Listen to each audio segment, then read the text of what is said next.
Well,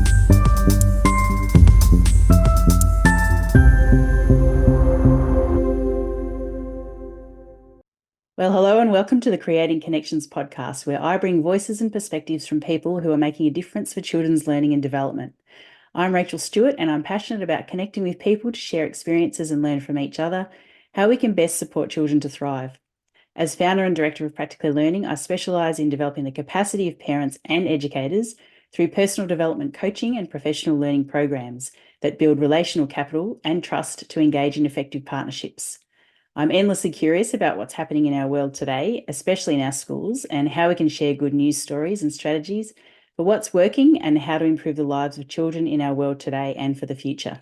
In this series of the podcast, we are exploring successful leaders in education, so you can learn from a diverse range of people what makes a successful leader and how you can take their learnings and apply them to your leadership. Today, I'm introducing you to an accomplished leader who is currently the foundation principal of Dayton Primary School in the northeast of Perth in Western Australia. Prior to this role, he led a school to achieve remarkable improvements, resulting in his team mentoring Western Australian school personnel as part of the Centre for Excellence in Literacy initiative.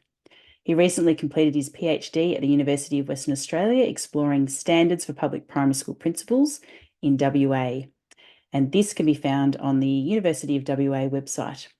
Ray's world is dominated by the need to improve teaching and learning in schools, having done considerable work with state and interstate schools in developing highly effective teaching models alongside leadership teams.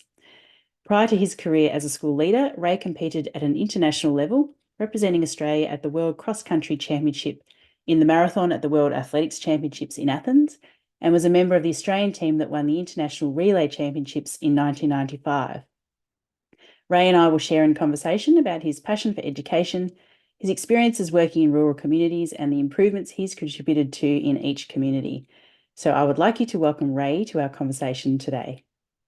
Let's start again. Thanks for joining me on the podcast. I know we have spoken before and we had a fantastic conversation. So we will probably revisit a few of those same topics, but we'll see what happens and what comes up for us in conversation. But I really enjoyed our conversation last time, and so I was a bit disappointed that it didn't turn out as well as I wanted it to, but hopefully we'll push through and get some more gold from you, I'm sure. Joys of technology, isn't it? Yeah, I know. Well, perhaps we can start with, I guess, your early career and where you started. In my introduction, I introduced you as an athlete and as a runner, and you still have a passion for running.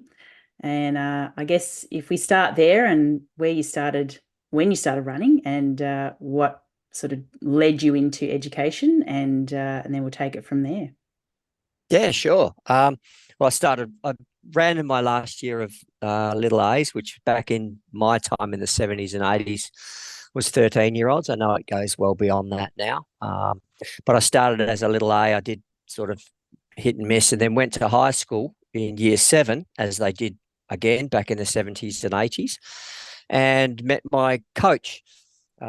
Margaret Harris was the phys ed teacher there, and went to my first morning session practice down at the Oval at Morley Senior High School. My home teacher, Mr. Archer, said there's aths on, so I rocked up down there the next morning, rode out on my bike at 7 o'clock in the morning, and there was no one there. So he told Marg, and she said, "Oh, the dates were wrong." So went down and joined in, and never really looked back. Margaret became my coach. I had a club coach, Gary Pryor, work with me, and then eventually Marg sort of became that coach who traveled with me sort of from when I was 13 to when I was 40 plus, and sort of stepped out of the limelight as terms of state and international, national competitions. But I enjoyed it. It gave me something to do. I probably still am ADHD undiagnosed, so the running probably saved me. So it was good. Mark became a bit of a surrogate coach for me, a bit of a surrogate parent for me. One of those kids, mum and dad had split, my brother and I. So my grandmother had a strong influence. Margaret was another one, and she probably kept me on the straight and narrow. Could have gone two ways, and Marg kept me on because of Marg, I think, and a few other things. It kept me on the right track. So I wanted to be an architectural draftsman, and Dad said, mate, you don't have to be, and you don't have to follow my career path. I thought, oh, okay. So I thought I'll get into phys ed. That's not a bad gig. I'll have a crack at that. And then started to do phys ed and thought, you know what, I actually like teaching. I like teaching, not just phys ed. So finished my qualifications at West Australian College of Advanced Education, as it was known back then. Wacky. Now it's ECU. And then was posted at Balcatta Primary School, which was a PSP school then, hard to staff, high EALD. Spent a year there on a fixed term contract. Was shipped out to Darren, as they do. You're transferred, you've got to do your country service. So shipped out to Darren. Spent 2 years out there and only really came back to Perth because of my running. I needed the competition and the training, and it was a little bit hard to travel, although I did get back on a number of times from Darren, sort of did a midnight scream back in the car for training and comps, but came back to Perth. Went through Illawarra Primary School with George Watson was the principal there, and then shipped over to Edney Primary School. And then Edney was when I got my first taste as a deputy principal. I applied for a semester role at Darlington as a deputy principal. Enjoyed that, although it was a very traditional style leadership role there. That was sort of, I made sure the paper was in the photocopier, saw everyone had stock, dealt with behaviour and parents and things. And then 67 applications later in 2001, I got a job with Dr. Neil McNeil as his deputy out at Ellenbrook. And then the rest's history, I guess, as they say. I went in the leadership path, and in 2004 got the opportunity to do my own school over at Midland, which was a bit sad because my role at Midland was to actually shut the school down. The Oh, numbers okay. had dropped. Yeah, the numbers had dropped really significantly, Rachel. So it was, okay, you got to speak to the parents, and they can go to, I can't remember this, Clayton View or Midvale are the two schools, and Woodbridge are the three schools that you can sort of coerce them to. So I learned a lot in that position dealing with parents. I did home visits to every one of the 74 parents or 74 kids that were in the school, walked the streets and visited their parents and had conversations and managed staff because they were obviously displaced. So it was a very interesting time. And I learned a Yeah. lot there in talking to people and sort of, I don't, for want of a better description, probably selling a lemon. I saw why the parents wanted to stay in the school, but I also understood the viability of running a school with 78, 74 kids. The numbers were continuing to drop. But the following year, because I hadn't quite closed down, I think they were running with 44. It's just not a viable option in a metropolitan school. Might see Yeah. it in a country school, but certainly not in a metropolitan school. Yeah. So that was an interesting role. Well, there's a lot to unpack in that introduction. Perhaps I could start with our international viewers and listeners. If you're wondering what little A is, it's little athletics. Yeah. Yes. And that's very common for young children to participate in Australia. And yeah, I did as well when I was a young girl, and I was into long jump. But Oh, yeah, yeah. what a great sort of training ground, I guess, for leadership and for learning about discipline and pushing yourself and competing and all of those different things that sport teaches you. And I guess that's partly the reason you went into physical education teaching as well. But how important, you mentioned your mentor and your coach, how important is it for young people, especially young leaders, to have a really good mentor and coach who clearly you obviously gelled and you've been together for a long time? And what do you think is are the qualities that she provides to you that you couldn't necessarily do on your own or find in yourself that she brings out of you? What are the qualities that she brings out in you to enable you to get to where you've got to today? Probably like any good coach or mentor, and I say this now having done the reading that I definitely hadn't done as a 17-year-old beyond the Wilbur Smith book. Um, she, a good coach, and Marg was one of these. She made you or enabled you to see the potential within yourself, but she also gave you, and the word's not courage, but I'll use it. She gave you the courage to have a crack at things that probably were a little bit out of your depth or a lot out of your depth. And I know it's a cliche, but at the end of the day, she taught me or gave me the skill set to be able to become comfortable being uncomfortable. which as a distance runner, you spend 3/4 of your life in that uncomfortable zone. At training, you're sitting in the space where you're just on the edge, but then when you're getting pushed in races, you live in that space where it just hurts. There's nothing pleasurable about it at all. Um, Yeah. Yeah, but running's Mark not never. always a very nice thing to do, is it? No, it's not. That you have to be a little bit tapped. It's a bit like distance cyclists. There's something about enduro sports, and I read something the other day actually. I don't know whether I saw it on one of my social feeds. Say that distance athletes, and that's in all genres of endurance sports, who do very well, seem to have come through some form of trauma as a child. And obviously, it's only a small study, so don't take this for verbatim for your listeners. But they trying to prove to themselves that they can get through it, and that sort of made sense to me. I've come from a split family.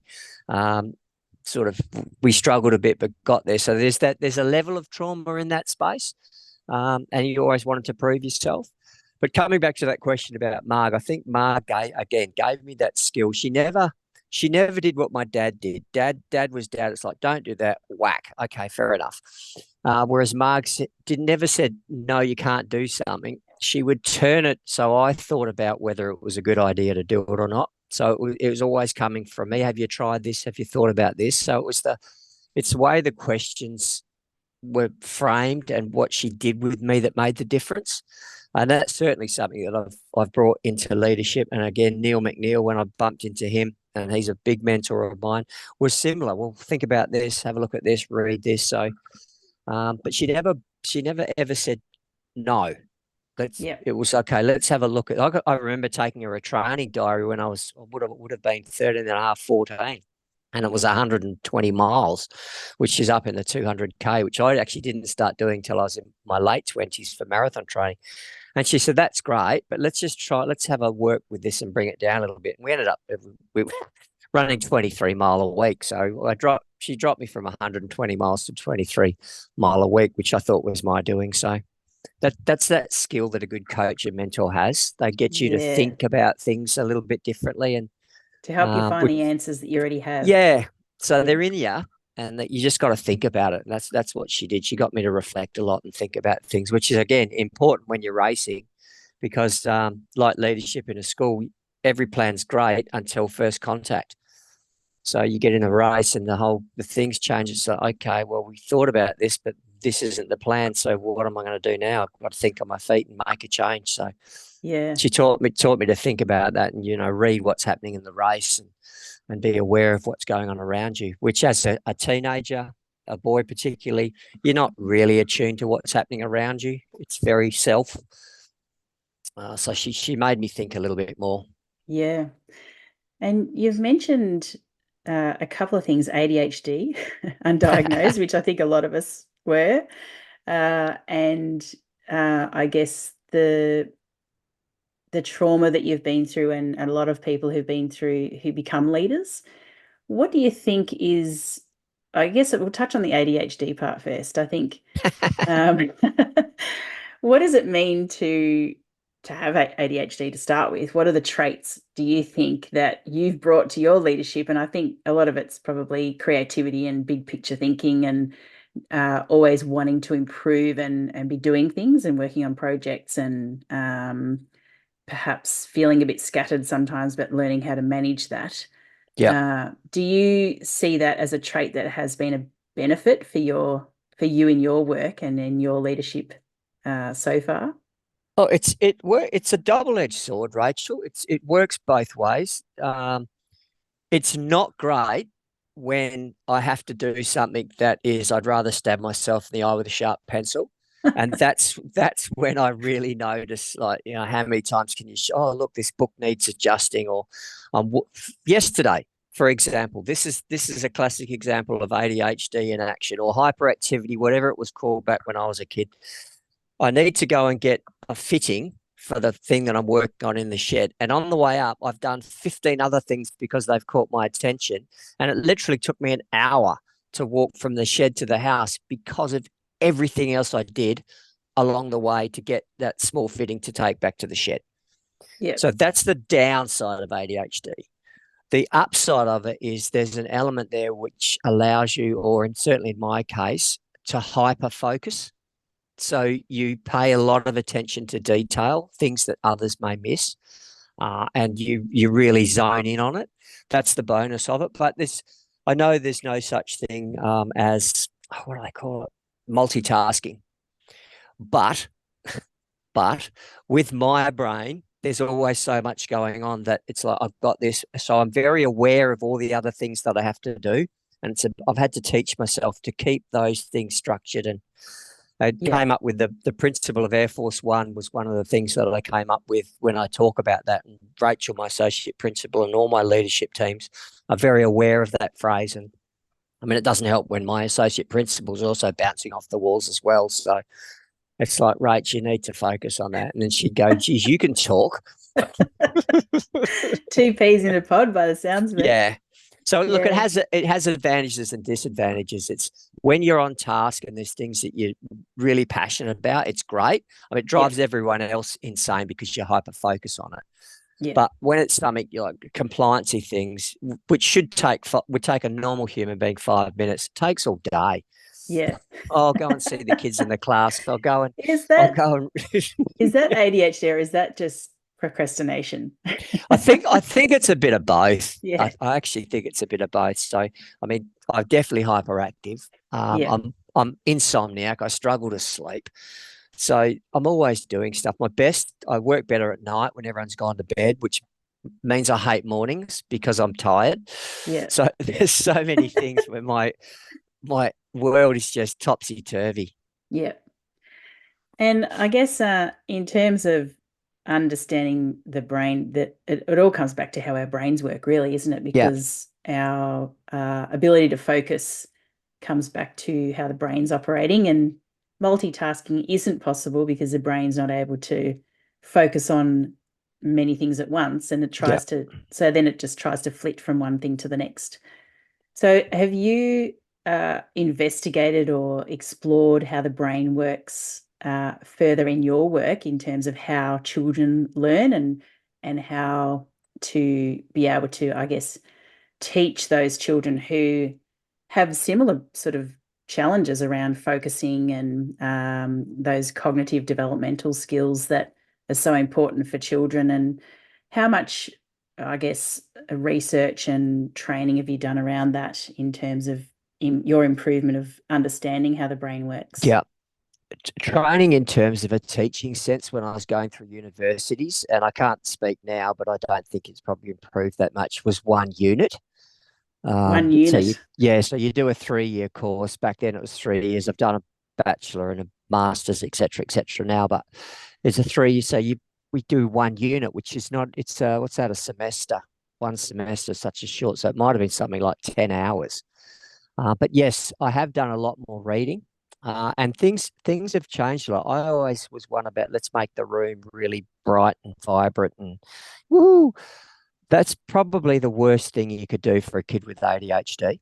Mm, And too it's many the same with, distractions. yeah, and the same with autistic kids. You put them in a room where there's they I'm talking to the child and they're looking at the thing that's spinning on the roof, or so it's about of in that sense, a very basic level, creating a classroom structure is something we talk to our staff about, and a classroom environment that's still bright and bubbly, but it's not over the top. It doesn't overstimulate. My office, I put Lego up over the weekend during the holidays. I see I got Lego up Yeah, there now. that looks great. So I know when I've got a few of the kids come through here, they're not going to be looking at me. They'll be bouncing off the walls looking at that. But again, this isn't a classroom per se. So I'm very aware of that. I'm also aware of the need for structures and routines, which coincides with the research around teaching in general. But structures and routines where there's the consistency helps those kids who may not have structure, or those kids who brain spaces are just bouncing everywhere. This is what the routine. So it may take them half a year or a year to get into that structure. So based on that also is the reason we try and get consistency across all the classrooms. So when Rachel Stewart, who's bouncing off the walls in year one or kindy, learns the routines. She doesn't have to bounce off the walls. Well, she will when she goes into pre-primary because it's a new teacher, but there's still elements of the school structure and the classroom structure that are similar to what you've already come from. So we've built in a level of consistency across the whole school, the way we deliver things, our expectations. So the only thing that the child is adjusting to is the teacher's personality and the way that teacher presents and delivers the content. The Yep. structures are still the same. So we try and keep those structures the same so the kids don't have to do this whole year. It's a new year at school. Oh no, Mrs. Such and Such does this. No, it's the same. And we do the same across the school with our rules. And I don't know if we spoke about that last time, Rachel, is when we had our staff come together for the very first time last year. It was right. What rules do you want? But understand if we have a rule, everyone's policing it. So let's be really, really, really strategic about what we say is a rule and we'll police it and what is, oh, look, we're not too fussed about that. Schools are busy places. Kids are kids. They don't have time to be thinking about 4 million rules. Mm. So if it's easy, if the structures are routine, again, it means it's the same for if Rachel Stewart bumps into Mr. Boyd, she's going to get pinged for the same things. If she bumps into Mrs. Lair, she's going to get pinged for the same. There's no like, oh, I can get away with it here. So they don't have to be thinking about that, which doesn't help kids who have the brain that's just going everywhere. It's like, oh, what am I doing today? Yeah. So, but yeah, I've done a lot of reading around that space. I mean, memory, short term, long term stuff. And there's still more things coming out. The brain's an amazing structure. So there's always something coming about on it as research and science does more work in that space. Yeah, it's fascinating, isn't it? It's certainly so interesting, especially how our brains are changing and Yep, how children's attention spans are shortening and how that impacts teaching yep, of them and what you said around consistency, the key, isn't it, to try and bring some structure into children's lives that they may not necessarily have that structure at home as well. yep. Some children will and some won't. So, how do you manage in terms of those inconsistencies for children? Do you think that having that consistent structure actually does give children a lot more stability, especially if they are coming from a home environment where there is a lack of stability? Um, and how do you manage that in terms of supporting children and their well-being? And I suppose how that's connected to that consistent structure. Yeah, that's that's a real that's an absolutely outstanding question because I think at the end of the day, if anyone was really honest with themselves, they can't do it 100% brilliantly all the time. We get it right most of the time, but not all Like the time. parenting, it's very hard to be Oh, consistent as a parent. yeah. And look, any parent who's got two kids knows that the rules and things that work for your first one may not and usually don't work for the second. It's like same family, same parents, two completely different kids. Now you take that into a school's context where you do have siblings in here, but you got where only a small school will have 270 odd this year. That's 270 very different personalities. Yeah. And sort of to cater to each of those individually is very hard. But it's very important. And we spend a lot of time with staff saying you need to make connections with every kid. You need to have, and we haven't done this exercise yet, but we will be doing it. Every kid, tell us something you know about every kid in this school. And what that'll highlight for us is those kids that have become outliers. We don't know enough about them. And you've got them. Every teacher has them. I remember writing a report at once. I'm going to make the name up, but I was writing the reports. It's like Jono. Far out, who's Jono? Because they're just the quiet kid, and Yeah. you sort of miss them. They're not bad. They're not good. They're sort of the great kid really because they're just in the middle. But Yeah, you they're the try to kids write that something, yeah, always do the right thing and they just get forgotten about yeah. You just go, sometimes. oh, far out. I can't think of it. Oh, yeah, that's right. Yeah, yeah, I know who it is. The picture comes up, but we did a lot of work. We did a lot of work with trauma. We haven't spoken about trauma. Trauma is probably worse than ADHD in the sense that that really messes with the brain and the way that the brain makes connections, particularly around relationships. Yeah. Uh, and again, something we've spoken to staff about, what works today with one child may not work tomorrow because we don't know. You never know what's happened on the way to school. You never know what's happened at home. And what we have anecdotally, certainly from the previous school I was at before this one, those kids, those kids who came from really tough backgrounds, sort of dysfunctional backgrounds for various reasons, loved coming to school because once they stepped into the gates, they knew what they were getting.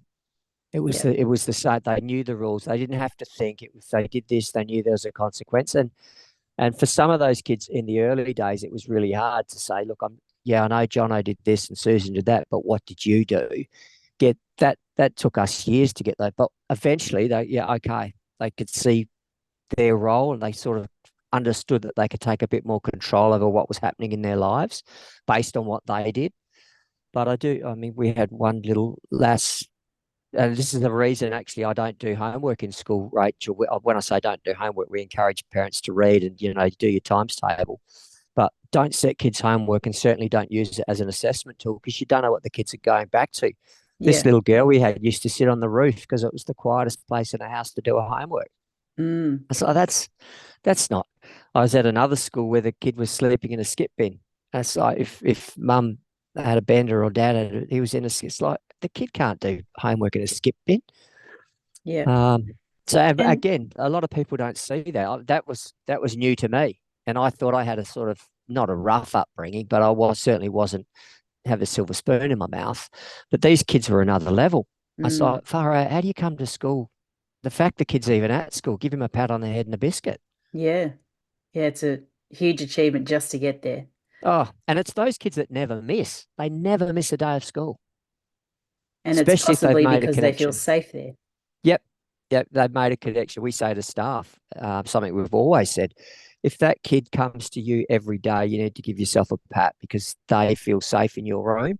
I know they destroy your day every day and they make it really hard. But the fact that kid's there is his way or her way of showing affection and recognition that thank you. And what an amazing opportunity to have an impact on that child.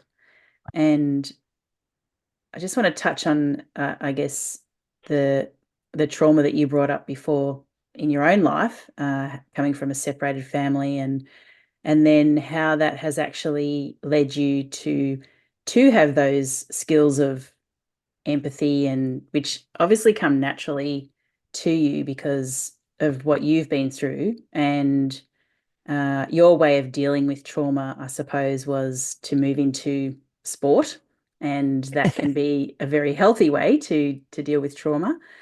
But it sounds to me as if it has impacted how you do view the students and how you treat your staff, and looking at different perspectives and really empathizing and being able to understand their position and how you can actually support them. Yeah, they're not going to be the perfect kid because they're coming from very challenging circumstances, but what can we do for that child that can really support them to be able to make it and potentially even become a teacher one day themselves if they've been impacted by amazing teachers. Yeah. Look, again, trauma is an interesting and as you would probably know, doing a bit of reading, trauma's it's new. It's a new field in the world of education. I mean, it's been around for a while, but Trauma more informed recent, practices. yeah, trauma informed practices has become the very big thing, but it's an important thing. But again, the hard part of that is you don't know how a kid is going to react to the trauma, and trauma doesn't have to be huge. A kid losing their goldfish in the morning, that's traumatic. Mm. So the way one child accepts the fact that their goldfish has died, oh, I'll get another one, to oh my God, I've lost Goldie, and it's again, it's very personalised. But one of the things it's fairly strong in the research. It's certainly something that Tom Bennett talks a lot about. Social, I don't know if you're familiar with Tom Bennett's work, and certainly in the UK and Scotland, where they're talking about kids having no boundaries. we've actually said to our staff, our kids need boundaries. They need Yeah. to know what that they may step over it, but they need to know where it is, because the first thing any kid will do is test the boundaries to find where the boundaries are. So I want to know that the boundary was here on Monday, and when I come in on Tuesday, I'm going to test that again and see where that. Oh, okay, it stayed. So I know in this place it's very consistent, and it takes a lot in a classroom, particularly with staff who are also. And this is something that people don't consider: is there's staff who also come from traumatized backgrounds. Yeah. So we've got a traumatized staff member dealing with traumatized kids. It's like, okay, so we need consistency across the school, not just for the staff member that comes from a trauma background, but for our kids as well. We have staff who going through divorces, walking into classrooms teaching kids. Like that's a hard gig. Yeah. Um, Absolutely. so so those consistencies, those boundaries work two ways, for both parties. But we work really hard on being very consistent with here's the boundary, and yeah, I understand that this is what's happened to you, but you still have to work within the rules and operate within the structures of society. You can't go off, which is a very hard conversation to have with year one, because if you're saying you need to work with the structures of society, and work, it's like, what? So What does that obviously, mean? obviously, that gets phrased a little bit differently in that Yeah. space. But at the end of the day, we still have to work in society. My associate principal, when my previous school, we did a lot of work around zones of regulation and the green zone and the yellow zone and the red zone and the blue zone. But the trouble with that was it started to get twisted where a kid's in a red zone, like they're cranky and firing up, and it's like, oh, you need to be in the green zone. It's like, no, it's okay to be in the red zone. What we need to teach this kid to do is to operate and be functional while they're in the red zone. And I think a lot of practitioners, well, that's a pretty broad statement, but I think some practitioners fail to recognise that it's okay to be depressed or to be exuberantly happy or to be sad or whatever. You just have to learn to function in that space, so that when you can keep everyone happy and be a functional member of your classroom, eventually you'll return back to what was called the green zone. So we haven't brought zones in up here. We've just said, you've got to teach kids to function and work within where they are, but stay within that boundary. Yeah, you're mad, but rather than thump someone in the face with your fist, how about going for a walk? Yeah. Recognize that you need to move away from the problem. Choose And a that's healthy something even as option. adults. Yeah.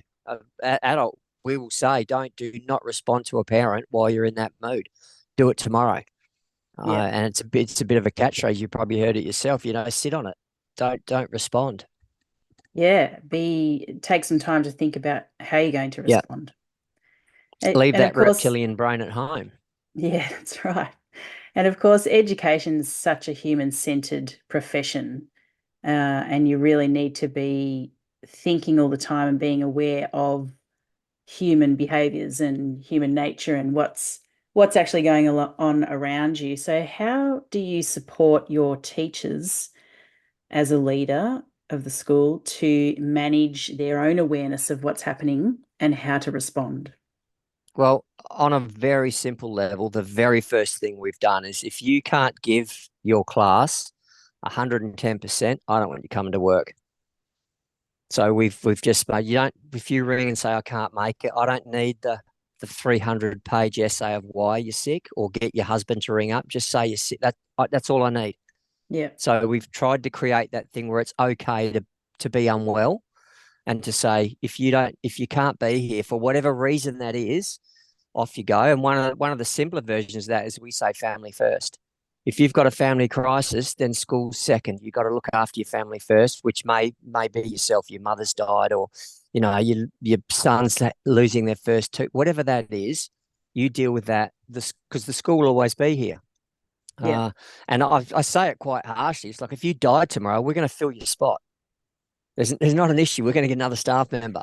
So that's how important you are to the system. Okay. And then I come back and go, but please understand, I value what you do here, and you're an integral part of the school. But that's just a really simple way of saying, look after it's sort of a slap in the face. Oh, yeah, it is. yeah. We need Um, healthy teachers in yeah, front of the you need classroom. to be healthy. So that's the first one. The second one is, Rach and I are in classes a lot. So we're monitoring what our staff do. Now, last year when we started this school up, there was a lot of information going out to staff. So by being in the rooms, we could monitor where our staff were in terms of, are they coping, are they not coping? Particularly, so we're getting to report time. We're learning around trauma informed practices. We've got a couple of kids that are really pointy. We've got some pointy end parents as well. So we got to work. Okay, we're going to have to drop some of this stuff because at the moment it's the teachers just are at the point where they're gonna crack.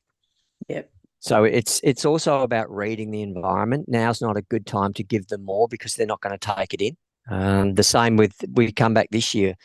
And I know the union in WA has got teachers must have at least half a day of their 2 days back where they get to do their planning. But most leaders worth their salt will only give teachers half a day of development and then say the rest of the day's yours because they're like kids. They're sitting in your room, you're talking to them about stuff, and all they're thinking about is, I need to get posters up, I need to do the name tags, they're not taking it in Yeah. because they're thinking about getting their room set up for their kids.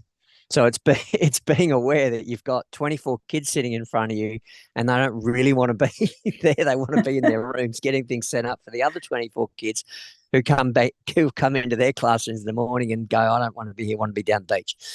Yeah. I've just had 6 weeks holiday. I don't really want to be here. That's right. And it's a good holiday, but not good enough to write about. No. So I want to just touch on family engagement. And you mentioned that sometimes you do have some families who really need a little more attention, I guess. Yep. What are some of the strategies you do to get to know the families? And you mentioned earlier about home visits. Yep. And I suppose during the pandemic, we were able to connect a little bit more with families through online meetings and Mm-hmm. those sorts of things and gatherings. So, can you share a little bit more about the strategies that you use to really get to know the family context so you can understand the students better and Yep. how that information provides your teachers with that little bit extra to be able to support them in getting to know their students? Yep. Certainly can. Well, let's step back to when I was talking about that Midland environment first, where we're basically closing a school down. Yep. Now, as a principal, one of the easiest things to do is say, I'm going to schedule meetings, come and see me. But I've immediately got, if the parents in a, not a foul mood, but they're not happy with the system already because their school's going to shut down, I bring them into my office. They're in my domain here. So it's like we've got a thing of authority. Whereas if I step outside my office and go for a walk around which is what I did. I walked the community door to door. I'm now stepping into their environment. So it to some extent, it puts them in a position of power because at any stage they can say, you need to leave my home. Like, I can say, no, walk, you're out of my office. I don't want you here again. So it's also an environment where generally they are more comfortable because they know it. So it's me that's now out of my comfort zone. So I've tried to make them comfortable. And by doing that, we can actually have a more honest conversation about what they want to do, what's best for their kids. What they also saw from that is, oh, this guy is actually interested. He's made the Yes. effort to come and speak with me rather than the other way around. That was a valuable lesson for me. And I didn't like doing it. I actually, Rach tells me off for this. I actually don't like people. Oh, really? That's I'm not. surprising. So I get on well. Hmm. I like people, but I don't like people. And it's sort of hard to explain. I'd rather not be at a party. If I'm walking into a party, I'm looking for the exit before I get there. I'd rather not put myself in a space where I have to talk to a complete stranger. I actually don't. I'm uncomfortable with it. People are But very complex. they are. And again, if we jump back to the kids with ADHD or autistic kids, the importance of being able to read someone's emotions and read body language is really important in how you channel a conversation. If I'm in a person's home having a conversation with them and I'm tuned into it, I can see when I've said something that may have put them off a little bit. And it might only be a slight frown in the head. It's like, okay, let's step back or let's clarify this or let's make this a little bit better. So Yeah. That's something I mean, I know there are people that are very good at it and they've been good at it all their life, but that's something you have to teach yourself. It's like, oh, okay, we'll watch that one. Yeah, the Reading the emotional room. intelligence to be Yeah. able to understand what's happening in the environment, but also what's happening for that other person and also what's Yeah. happening with you, your body language and your what you're saying. There's a lot going on there. Oh, there is a lot going on there. It's not, what's their saying? It's not what I say, it's what I do. Yeah, Watch what I and how do, you not make what I people say. feel. Yeah. So that's the first space. Let's step into this school now. Rachel and I spent a lot of time when in 2022 before the school opened, we walked the streets and did letter drops to say that the school was coming. Now, it wasn't to drum up business because at the end of the day, we're a public school, and if you're in our intake area, we have to accept you. End of story. But it was more a chance to get a bit of a layout for the community, have a look at what the community represented. Like Yeah, you walk through Dalkeith and you go, okay, this is a really ritzy area. The fact that they've got a Porsche out on the road for a curbside drop off tells me that it's a pretty rich area. Whereas I go through other communities during a drop off, and you go, okay, we've got a dustbin out here. We've got so you can read the community a little bit in that space. But it gave us a chance again to have informal conversations with parents, our community members about the school. yeah, So there's our first touch point. And people go, oh, they're making an effort. It's almost like a politician knocking on doors. We ran community cafes was a big one, which gave people, and we didn't facilitate that. We got a professional facilitator in to do it so we could be part of the conversation rather than guide the conversation. Again, a chance to have candid people raise their issues. They gave us feedback about what they would like their school to represent. So we were able to twist and mold that to, okay, well, this is what we want as a school. This is what the community want as the school, bearing in mind that some of the community may not be our parents. So let's try and how can we make those things fit so that we stay true to the vision we would like for the school and education, but we're honouring what the parents want in terms of this is what I want for my kid. And that's we came up with the phrase honouring the past and building a brighter future. That's our catchphrase. So we're honouring what the people want, but in yep. the meantime we're moving forward. So a very Every day collaborative process. it was, and sometimes people don't even care that you didn't take on their idea, but they wanted their idea to be heard. Yeah, And it's creating that space to it. We had a great steering committee. We put a lot to our steering committee, which as an independent public school, we have a school board, but we didn't have a board yet. So I need parents to say, yeah, we gave that the nod or we endorsed that. So we had a steering committee, which is part of building a new school. And they had a huge voice in what we were doing with our school uniform, which, by the way, looks really schmick. They had a lot of voice in what we actually called the school, and it's a no-brainer, really. Rach and I thought we were in Dayton. Why wouldn't it be Dayton? And that's what the parents said. We live in Dayton. Why don't you call it Dayton? Okay, well, that's what we thought, but thank you. Um, so the steering committee, out of the steering committee, we've now got a school board. And we were sharing our policies with our school, with our steering committee, just for input. If, as a parent, what do you think this would have? How does this sit with you? Have we missed anything? Because it's given us a set of eyes that aren't an educational set of eyes. yeah. We stand at the gates every morning and every afternoon, and we greet the kids and we greet the parents.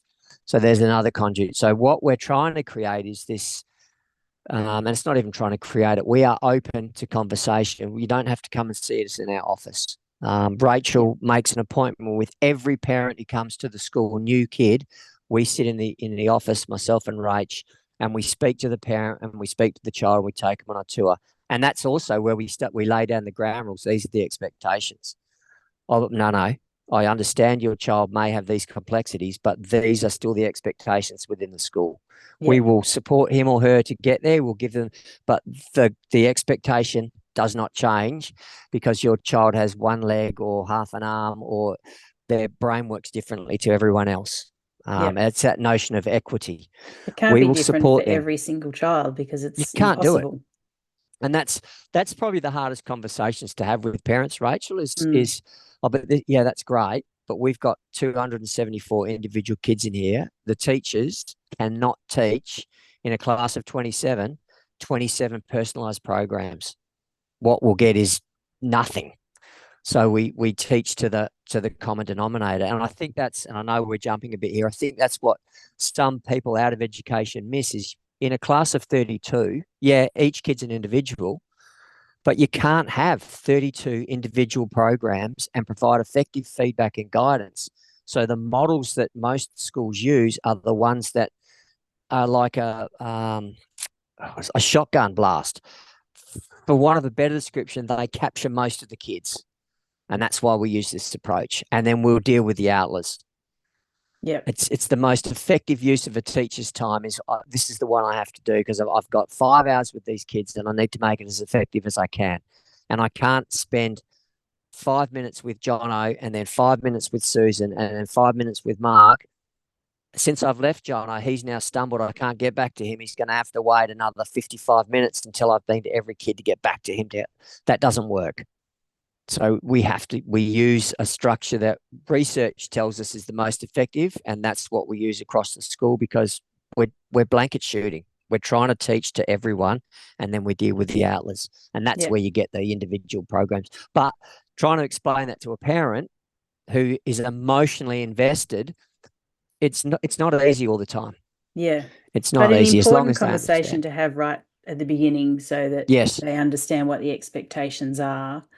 And I suppose that one of the gaps that I've found in education and family engagement, engaging with parents, is that parents don't often understand how education works. And so explaining to them how the process works is really important, but also what their role is to support learning yes, at yep. home. Do you have any programs that you run for parents to help them understand what their roles are, and how to understand what to do at home, whether it is reading or other expectations for parents to be able to support the learning in many different ways that isn't teaching them, but it's just consolidating their learning at home? Yep. Do you have any strategies around that? We haven't got a lot here yet, obviously because we're new. But that said, my kindy and pre-primary teachers did and do a lot of work in that space around helping parents to ways that they can support their child and understand. Like it's like my kids in kindy or my kids in pre-primary, getting them to go to Kumon. No, no, no, no, no. Please don't send them to Kumon. How about Yeah. we do this? How about when you sit down at dinner, just have a conversation about what did you do to and dig into some of the things that the kids did. Oh, but that kid doesn't talk. Yes, so rather than say what did you do at school today, why don't you say something like, well, what's something that made you laugh at school today? What's something that made you sad at school? Now, kids will generally talk to their emotions. Oh, yeah, John, I flicked a bit of paper and that made me laugh. So now we're starting to, and that's helping the parent. We say, well, that's helping you make a connection with your child and you get a better understanding of the world that they exist in space. So rather than say, what happened at school today, let's try and attach to that some emotions. What did Mark do today? What did Susan do today? Did you play with Jono? So you just change the frame of the question. Yeah. And In my encouraging previous, conversations is so yeah, important. general conversation, and bearing in mind, although I think certainly in the community we're in, which is a very high Indian community, Sikh and Hindi are a huge population here. I know in my former school, mealtime wasn't a sit around the table time. So you don't get the same levels of conversations. I mean, even in my own home, we've gone back to right. We're having dinner at the table, and let's actually have a conversation, rather than the boys go off to their what we call their playroom, which is the lounge room, and we go off and there's no conversation. Yeah. So we're trying that's Living probably separate part of it. lives in the same Yeah, house. and it's potentially, and I've done no studies in this. It's potentially a reason for the family unit to fall apart. You don't have that. Everyone's around the table and blah blah Yeah. blah. Um, we have done previously, we've done a lot of work, and it's something we will bring in here over time around the sorts of things that again, like you said, we're not teaching the parents, but we're showing them what we do in the school around our instructions so they get an understanding of, oh, okay. That's how, so if I'm going to do some support at home, then at least I know the language and the sorts of things that are going on in the school. Yeah. Triple P parenting was a big one over here. It's died a little bit. We still guide parents to that and offer them support in that space. Um, at times, we're still marriage counsellors. So, and that's always a hard one where you're talking to mum and dad and they've separated, and dads, and you Yeah. say, look, that's great that you guys want to stab each other, but it's probably not a conversation you need to have in front of Mark or Susan, because that's playing out. Again, it's a very interesting space to work in with parents around. Look, this is what we're doing. We're happy to support you, and as you're probably well aware, where you've got parents, the school, and if we have outside agencies working together, that's the most effective educational program you can possibly have for a kid, where all parties are working together. And we Yeah. acknowledge we'd rather have a parent onside than offside, because once we get them offside, the conversation and the language of education changes once they're, oh, that bloody teacher, da, da, da, or that Dr. Boyd is, it changes the whole context. So now the kid's hearing that, oh, the school's not such a great place, mum and dad aren't happy. So Yeah. happy kid, happy parents generally, Yeah, and definitely. vice versa. So Yeah. there is a lot of work. There's a lot of conversation. It's that balancing act. The teachers, good teachers like good leaders are able to code switch very quickly. I can have a lawyer in here and talk with them, or I can have, and I'm not denigrating driving a dump truck, but I can have a parent who drives a dump truck, and I can still have a good conversation with them. That ability to code switch, and again, coming back to our earlier conversation, reading the person Yeah. and how you talk to them makes a very they don't want Dr. Boyd talking to them if it's a fisherman. Don't talk to me like that. I'm not an idiot. Yeah, I know that. So we calm down. Yeah, you have to be a chameleon, don't you? And just Oh, adapt to very the, much so, Rachel. Very much so. yeah, be like a mirror, and that's the skills of building rapport, which not everyone is good at or has been taught how to build rapport. Um, I guess the next question I have is around, I suppose, the biggest challenges that you're facing as a school leader in education at the moment. I know there's a lot of commentary always in the media, and the government's always trying to find solutions to the challenges in, I guess, the children's results and improving their education. What do you see as the biggest challenge that you'll have this year, and what sort of planning are you putting in place to manage those challenges? Yeah. One of the biggest challenges we've got with the community is a lot of families go back to India. A lot of them travel. So, and this is an eye opener for me. I saw it last year for the first time. We don't get the kids coming into school until March in Oh, some right. cases. Yeah. So Yeah. they've missed. Bear in mind, we go back and the kids come back on the 31st of January. So there's 2 months there. We Yeah. have some families who won't be coming back until potentially after term two, and then they start leaving again in November. All Right. right. So that's fine. I'm happy to support that. Just so parents, when you say, "Can you?" I can't approve it. I don't approve. I just say yes, you're going, and it's marked as an absent.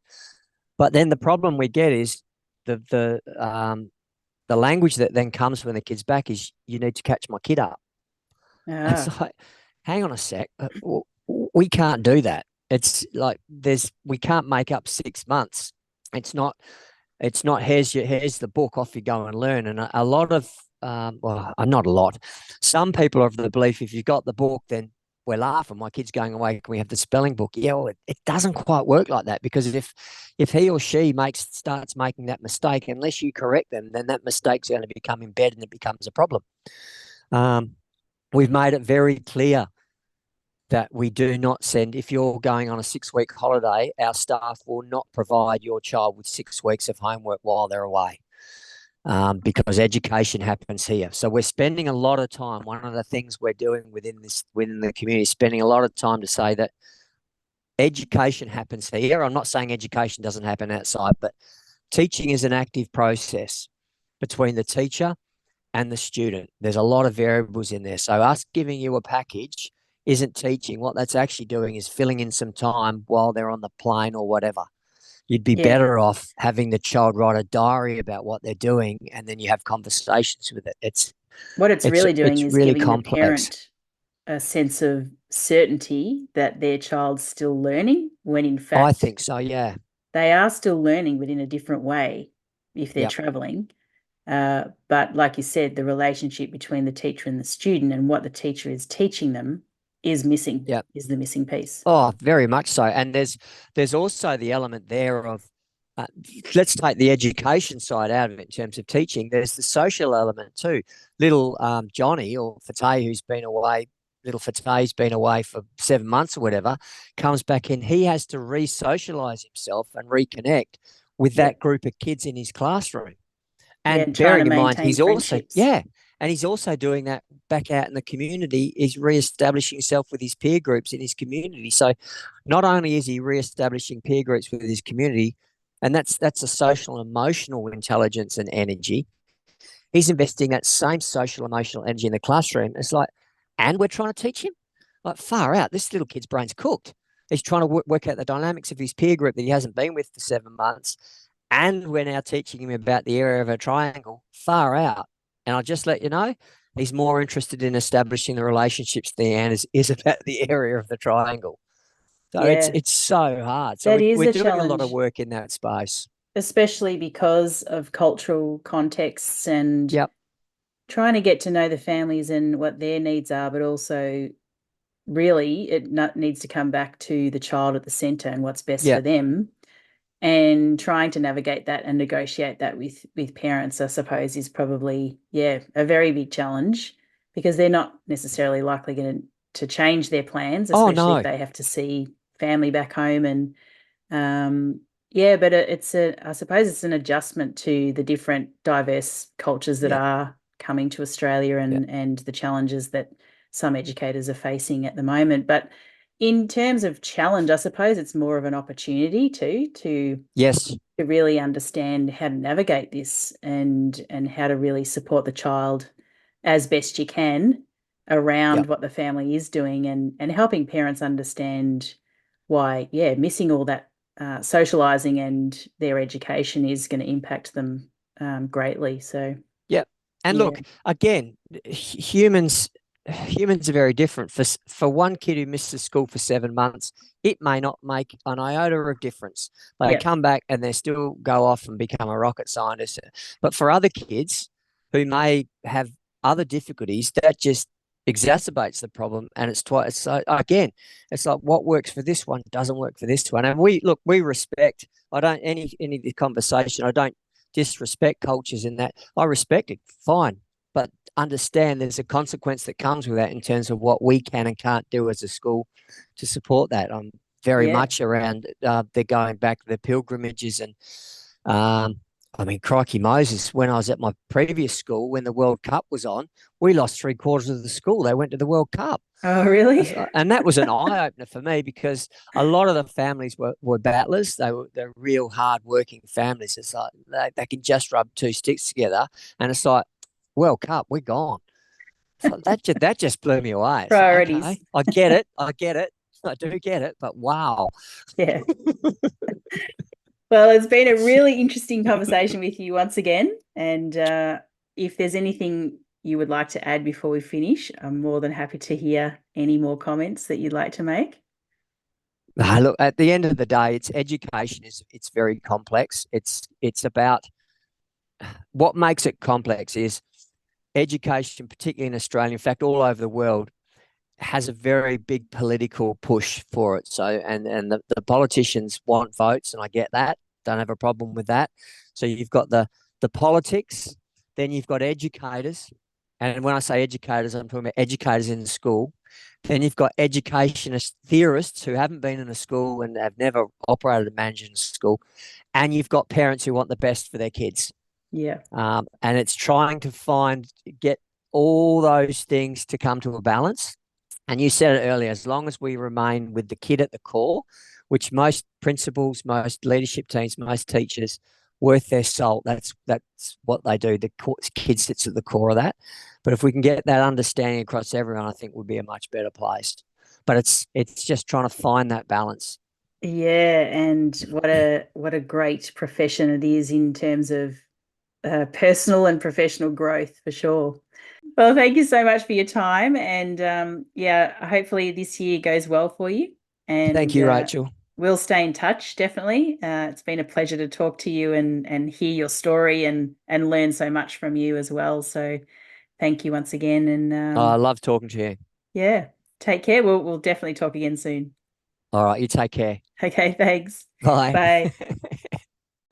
Well, what another inspiring interview in our Leadership in Education series of our Creating Connections podcast. If you enjoyed this interview and would like to learn more from other leaders in education, please click on the subscribe button to receive further podcasts on your feed. If you'd like to be a guest on our podcast, click on the link below to book a meeting with me to learn more about you and your leadership in education. Or if you're listening to this podcast, send an email to rachel@practicallylearning.com.au to express your interest in being on the podcast.